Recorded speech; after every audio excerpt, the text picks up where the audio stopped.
And welcome. I will be answering JAMB 2011 Physics Past Question 17.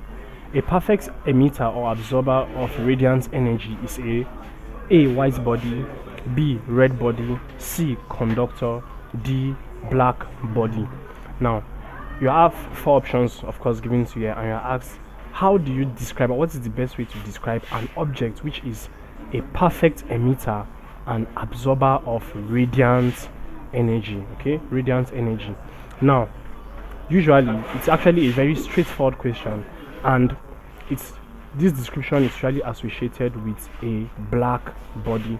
Now, a black body or a black surface, okay, is usually known to be a good emitter or absorber of radiant or heat energy even. Okay, so a conductor is more or less just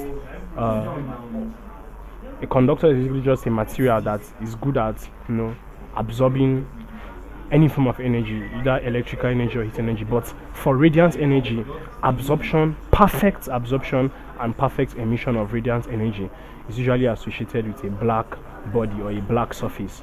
So option D says black body, which is the correct answer to this question. Thank you, and please subscribe to this channel for more videos and for more past questions and answers.